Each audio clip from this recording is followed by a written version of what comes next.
to the central government, in fact, has issued directives to the states and union territories to take immediate measures to ensure enhanced security and a safer working environment for health workers. These include increased patrolling, regulation of work hours for health workers, police verification of contractual staff, providing escorts to women health workers.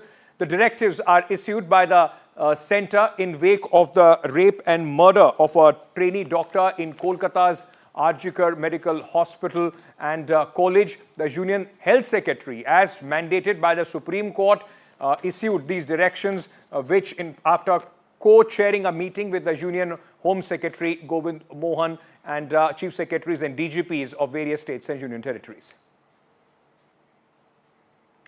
So remember now, after this nationwide campaign from the doctors to ensure that there is safety at workplace for them, the government, in fact, also acting on it, on the Supreme Court's direction. The Supreme Court mandated this committee and said that all stakeholders should be, in fact, heard, and then decision should be taken on how to ensure. Because, yes, one case is about this rape and murder of a doctor.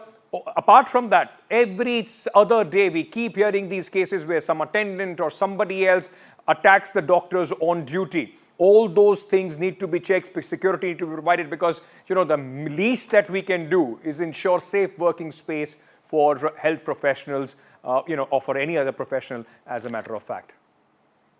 Let me go across to my colleague, Vasudha Venugopal, who's joining us and has been tracking this story. Vasudha, as we see these directives now coming in, important to try and also assuage the kind of anger and uncertainty that doctors face at their workplace.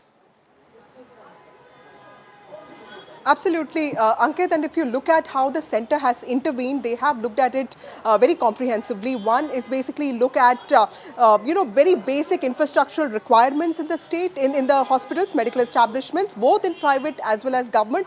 And the other thing is to ensure the protection and safety of female doctors, junior resident doctors, specifically because this is a field that has seen a large number of women getting into, be it nurses, be it attendants, and for that matter, doctors. So the meeting that was held today is a follow-up of what happened yesterday. Yesterday was the first meeting of the National Task Force, which was constituted because the Supreme Court took suo motu cognizance of this issue. After that, of course, the NTF met for the first time yesterday, and today was a meeting with states. There was one little criticism that the NTF did not have members from states, which is why the centre made it a point to talk to states today, and the state DGPs and also the chief secretaries were present in this meeting. Okay. And of the main important key takeaways from this meeting is, of course, the fact that lady doctors have to be given security escorts when they have to go back homes after finishing late hours at duty. Second is ensuring that every security agency that is employed, that is recruited by hospitals, private hospitals or government hospitals, has to go through this mandatory process of verification by the police administration.